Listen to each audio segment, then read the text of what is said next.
Dos aliados históricos de Estados Unidos en el pasado, Bogotá y Caracas, se encuentran bajo el fuego político y cruzado de Donald Trump. Porque sabéis que, el último Venezuela hace tiempo, pero el primero recientemente, se han separado de la línea de intereses del vecino del norte. Estamos ante una administración, esta de Trump, que está claramente dispuesta a redibujar la política en Hispanoamérica y lo hace con el apoyo al gobierno de Milei, el uso de la lucha antidroga como medida de presión a los caribeños o la advertencia a Panamá acerca de su canal. O también tiene fortuna con el resultado de las elecciones, como en Bolivia, cosa de la que hablaremos también hoy. Y es que a lo largo de más de un siglo Estados Unidos ha intervenido directa o indirectamente, yo diría que en casi todos los rincones de Hispanoamérica y Latinoamérica, moldeando gobiernos, dictaduras, pero también economías en función de sus intereses estratégicos y comerciales. Desde la separación de Panamá de Colombia en 1903, organizada para asegurar el control de un canal que estaba por construirse, hasta la invasión en 1989 para derrocar a Noriega, la historia de todo el subcontinente está atravesada por la sombra de los Estados Unidos. La CIA orquestó el golpe contra Jacobo Arbenz en Guatemala en el 54. Apoyó la dictadura militar brasileña tras el derrocamiento de Goulart en el 64 y participó en la desestabilización del gobierno socialista de Allende en Chile para abrir paso al régimen de Pinochet. En Bolivia alentó el ascenso del general Banzer en el 71 y respaldó las operaciones coordinadas de represión durante la llamada Operación Cóndor. En el Caribe ha sostenido a dictadores como Batista o Duvalier, mientras entrenaba a exiliados cubanos para invadir la playa Girón. Bajo el pretexto de la contención del comunismo, Washington ha financiado guerras sucias, ha entrenado escuadrones de la muerte y ha promovido golpes de Estado con miles de víctimas y democracias rotas. El resultado fue siempre el mismo y amenaza con repetirse ahora: conseguir la subordinación de la soberanía latinoamericana a la geopolítica de Estados Unidos, entendida esta geopolítica como intereses, y también la creación de una inevitable herencia de desconfianza que dura y durará en la región. Así que vamos con ello. En efecto, Donald Trump ha vuelto a encender el tablero latinoamericano con una ofensiva que ya no se limita a las palabras. Si empezábamos la semana pasada con la aprobación explícita de Trump a las operaciones encubiertas de la Agencia Central de Inteligencia, es decir, de la CIA, ayer llegaba la hostilidad contra su nueva némesis, el presidente colombiano Gustavo Petro. En el contexto de los ataques a lanchas, Bogotá afirmó que una de ellas era colombiana y que en el ataque murió un ciudadano colombiano en aguas colombianas, lo que abriría un conflicto por soberanía y también porque cuáles son las reglas de enfrentamiento en el mar Caribe por parte de la Armada de Estados Unidos.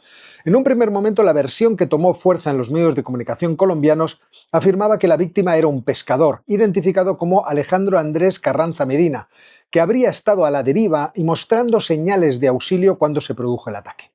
En las últimas horas ha habido un contraataque narrativo que afirma que el fallecido, alias Coroncoro, tenía antecedentes. Pero más allá de quién fuera, los Estados Unidos parecen no tener derecho a bombardear embarcaciones con o sin narcotraficantes libremente. La administración Trump afirma que actúa bajo el título 10 del Código de Estados Unidos, que trata sobre operaciones militares contra el narcotráfico. Pero lo cierto es que se desarrollan sin coordinación previa con los gobiernos de la región ni aval, por ejemplo, de la ONU. Washington lo justifica como medidas de seguridad hemisférica, que en la práctica supone una ruptura del marco bilateral tradicional de cooperación antidroga. Por ejemplo, en el caso de Colombia, el Plan Colombia o los convenios armados con la Armada colombiana. Es decir, una política de fuerza está realizando Estados Unidos que roza la intervención extraterritorial. En cualquier caso, Trump ha llamado a Petro líder del narcotráfico y ha suspendido toda ayuda económica a Colombia. Una medida que culmina la descertificación de Colombia de la que hablábamos el mes pasado en un vídeo. ¿Qué es la descertificación? En realidad es un procedimiento de castigo, igual que lo puede ser de premio, cuando un país incumple sus compromisos internacionales de lucha contra las drogas. Con lo que en la práctica el país que es descertificado puede perder ayuda económica, asistencia militar y el apoyo de Estados Unidos en organismos financieros internacionales, además del deterioro diplomático con los Estados Unidos. Ya vemos, por lo tanto, que no es una medida objetiva, sino que está al servicio de los intereses de la administración que esté gobernando en la Casa Blanca. Uy, he dicho reinando, no tenía que haber dicho esa palabra. Por otra parte, la ayuda que ha cortado Donald Trump, en concreto, ¿a qué se dedicaba? Vamos a echar un ojo a los últimos datos que son, ya os digo, de 2023. Según la página oficial de Estados Unidos, donde se registra esta ayuda extranjera, Colombia recibió de ellos 453 millones de dólares, lo que la sitúa como el principal receptor de ayuda de Estados Unidos en América Latina. Para este año, Washington había proyectado una reducción de un poco, llegando a los 413 millones, lo que suponía un descenso de más o menos el 9%. Desde el año 2000, para que veáis el volumen, la cooperación total supera los 14.000 millones de dólares, un flujo constante que ha financiado programas de seguridad, de control del narcotráfico, pero también de fortalecimiento institucional y desarrollo económico. Por tanto, Estados Unidos está recortando una ayuda que promovía sus propios intereses. Pero ¿cuál es la situación real del cultivo de la droga en Colombia? ¿Hasta qué punto es capaz el gobierno de Petro de transformar esa realidad con incentivos que haga que la gente en el medio rural cambie el cultivo de la droga por otros cultivos? Vamos a ver. Según los últimos datos de la Oficina de las Naciones Unidas contra la Droga y el Delito, que parece ser la base de datos, o por lo menos tienen los trabajos más serios, Colombia alcanzó en 2023 alrededor de 253.000 hectáreas de cultivos de hoja de coca, un aumento del 10% respecto del año anterior. Eso implica una producción de 2.600 toneladas de cocaína, un nivel que es tan alto que la sobreproducción que está generando, porque se extienden cada vez más los cultivos y además se introducen variedades genéticamente modificadas, hace que el precio en Europa de la cocaína al por mayor haya caído de 40.000 euros el kilo hace apenas 8 años a 14.500 este año. Así que la política de Gustavo Petro, en principio, intentaba dar incentivos económicos para que la gente renunciara al narcotráfico. Pero centrarse en el desarrollo rural y buscar la sustitución voluntaria de cultivos es una política que se enfrenta con varios obstáculos. Primero, ¿tienes capacidad económica suficiente para hacerlo? Y segundo, ¿cuál es la rentabilidad de comerciar con droga? Pensado desde este punto de vista, la descertificación de Estados Unidos y el corte de ayudas claramente dispara contra estos objetivos. Y quizá lo que se desea es una política de mano dura contra el narcotráfico.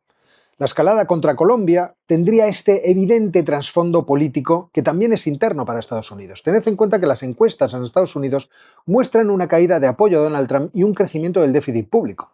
Y Trump de repente ha reeditado la vieja retórica del ley y el orden, presentándose como el único capaz de frenar la plaga del narcotráfico que envenena a América. Por lo tanto, la ofensiva en el Caribe, igual que la descertificación de Colombia, respondería a una estrategia exterior que tiene como objetivo la necesidad de proyectar autoridad dentro del propio país. Es decir, sería una política de campaña electoral. Estoy mostrando músculo militar dentro de mi hemisferio, estoy exhibiendo bombarderos B-52, destructores, pero en realidad quiero recuperar el imaginario reaganiano de que estamos haciendo una guerra contra las drogas. Porque lo que parece prácticamente imposible es que los Estados Unidos sean capaces de detener el flujo de la droga que va hacia sus fronteras, ya sea con medidas militares o con políticas de sustitución de actividades agrícolas. Ninguna de estas medidas va a acabar con el incentivo a buscar por dónde llevar la droga hasta Estados Unidos. Con lo que en el caso de Colombia el objetivo de Estados Unidos sería también influir en un cambio de política en Bogotá, obligándola a entrar en el conflicto directo armado contra los narcotraficantes. Es decir, cuando Donald Trump amenaza con acciones unilaterales y Bogotá no cierra esos campos de la muerte, está intentando empujar al gobierno de Petro a un cambio en su propia política, cosa que va a ser muy difícil que pase. Sería mucho más fácil tratar de combatir el crecimiento de la demanda en el consumo de droga al tiempo que se combate el de la producción. Porque mientras haya demanda en Estados Unidos, yo creo que la producción encontrará siempre su camino. Y ahora pasemos a hablar de Venezuela, de la que ya hemos hablado bastante estos días, pero permitidme un apunte aclaratorio de una cuestión que comentaba ayer por la noche en el directo que hice. Uno de los éxitos del régimen bolivariano, me da igual que sea el de Chávez o el de Nicolás Maduro, fue el de convertir a Venezuela en un régimen a prueba de golpes de Estado. ¿Que cómo se ha conseguido este milagro? Pues evidentemente haciendo partícipes de la extracción de rentas petroleras y de cualquier otro tipo de rentas que pueda coger el Estado a aquellos que puedan descabezar el gobierno. Y para ello, durante años se han producido en Venezuela purgas internas, detenciones y exilios forzosos de militares. Todo aquel que fuera sospechoso de poder conspirar contra el gobierno fue apartado de forma tajante. Con lo que el presidente venezolano actual ha ido tejiendo una red de control y de miedo dentro de las Fuerzas Armadas, con la ayuda de servicios de inteligencia extranjeros, el cubano, y también con la Dirección General de Contrainteligencia Militar, el cuerpo quizá más temido de Venezuela. El caso más emblemático de estas purgas fue el capitán de corbeta Rafael Acosta Arévalo, detenido en 2019 y presentado una semana después ante un tribunal militar con evidentes signos de tortura. Murió bajo custodia esa misma noche, un crimen que Amnistía Internacional calificó como una ejecución extrajudicial y del que posteriormente fueron condenados dos agentes de esta Dirección General a 30 años de prisión. Informes de Provea y del Observatorio Venezolano de la Conflictividad Social hablan de más de 200 militares detenidos por motivos políticos entre 2014 y 2023.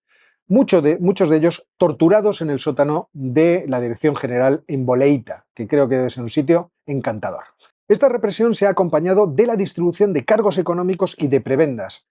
¿Que quién las reparte? Pues las reparte el ministro de Defensa, Vladimir Padrino López, que es el que controla muchas de las áreas de la administración pública, así como empresas estatales.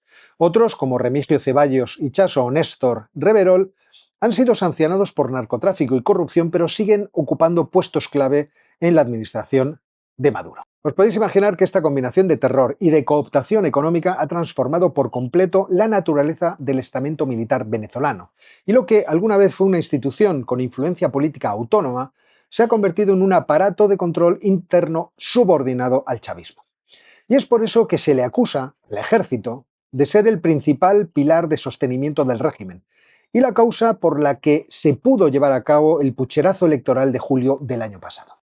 Por cierto, que Estados Unidos está subiendo la temperatura día a día respecto de Venezuela y hoy tenemos esta infografía que circula por Internet y que recopila información sobre el despliegue de Estados Unidos en el Caribe. Veamos por qué la concentración militar es inusual. 3 bombarderos estratégicos B-52, muchas unidades de F-35 del Cuerpo de los Marines, un paquete anfibio completo con casi 10.000 efectivos, 3 buques de asalto, el Iwo Jima, el San Antonio y el Fort Lauderdale, 4 destructores, un crucero lanzamisiles equipado con Tomahawks, hasta cada uno puede tener hasta 32 misiles de ataque terrestre, y un submarino nuclear, el Newport. Además de helicópteros de ataque, drones, patrulleros y unidades de fuerzas especiales. Pero hoy llamaba la atención a los expertos la presencia de 3 buques petroleros, porque permitirían reabastecer a la flota en mar abierto. Y esto parece clave para una operación que tendría capacidad de sostenerse activa durante semanas o incluso durante meses, en lo que sería una campaña de presión o bloqueo prolongado de Venezuela.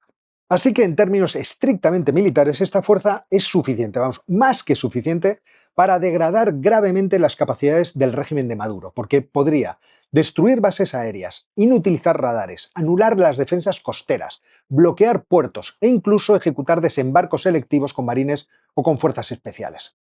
Sin embargo, para derrocar el régimen, todos afirman que hace falta más, porque Venezuela es un país de 28 millones de habitantes con una cúpula militar que ya habéis visto que está profundamente entrelazada con el poder político y económico.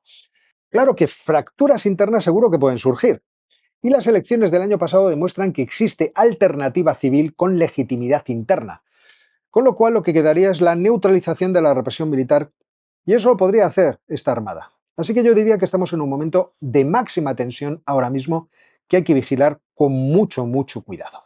Y termino la crónica de hoy hablando de Bolivia, que ha dado un giro histórico porque tras casi 20 años de gobiernos socialistas, el país ha elegido como presidente a Rodrigo Paz, un centrista de 58 años que promete abrir la economía, atraer inversión extranjera y recomponer las relaciones con Estados Unidos, lo que nos habla también del giro deseado por Donald Trump en la política de Latinoamérica.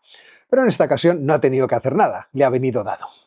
¿Le ha venido dado por qué? Por el desastre económico dejado por el masismo, que es suficientemente explicativo de la victoria de Rodrigo Paz con el 54,5% de los votos en la segunda vuelta, que ha puesto fin a casi 20 años de hegemonía del movimiento al socialismo, del MAS. Además, el otro candidato era un candidato de derechas, por lo tanto, tenemos que han barrido completamente al masismo de la política de Bolivia para mucho tiempo. Tened en cuenta que la derrota del MAS ya venía de agosto, cuando quedó reducido a su mínima expresión parlamentaria, reflejando ese hartazgo de la población. Y no es raro. El país está con una inflación del 23% anual, un déficit fiscal superior al 10% anual y una deuda cercana al 95%. Las reservas internacionales de dólares se han desplomado de 14.000 millones en 2014 a 1.900. Y el Banco Central apenas dispone de liquidez para poder comprar, es decir, para que se puedan hacer importaciones. En el mercado negro el dólar se paga a más del doble del tipo de cambio oficial. y los bancos restringen el acceso a divisas en una especie de corralito de hecho. Vamos a ver cómo hacen para intentar arreglar este tremendo desaguisado cuando la producción de gas natural, que sabéis que es la principal fuente de ingresos, lo fue durante la bonanza, se redució en un 70% desde 2014. Y esto es lo que está dejando sin dólares, sin combustible y con colas interminables en las gasolineras a los bolivianos. Sí que bastará con la promesa de estabilizar cuentas públicas, atraer inversión extranjera, reconstruir la confianza internacional en Bolivia para que esta que está al borde del impago en su deuda externa lo evite. Está difícil. Según datos recientes del Instituto Boliviano de Comercio Exterior, las importaciones han caído un 30% por falta de divisas. Y los subsidios a combustibles le cuestan al Estado 3.000 millones de dólares anuales, una cifra que es insostenible y que Paz ha prometido revisar sin provocar una explosión social. Y si nos quedamos en lo geopolítico, el nuevo presidente quiere restablecer relaciones plenas con Estados Unidos y con los organismos multilaterales que se rompieron con Evo Morales y también se mantuvieron rotas con Luis Arce. Además de abrir inversiones al gas y al litio, que buena falta les hace, aunque siempre advirtiendo eso de que habrá participación local. Bueno, si el dinero es extranjero, eso no es malo. Pero la tarea es titánica. Tienen que estabilizar una economía al borde del colapso. Tienen que reconstruir instituciones corroídas por la estupidez económica. Y tienen que redefinir la posición de Bolivia en el tablero global. Pues mucha suerte, pero vaya papeleta le ha tocado al nuevo presidente. Y hasta aquí el vídeo de hoy, que espero que no os haya hecho perder el tiempo. Si te ha gustado y quieres más, ¿qué haces que no te suscribes, que activas las notificaciones y me dejas un like? En fin, que ha sido un placer, que busco la puerta de salida y que nos vemos muy pronto.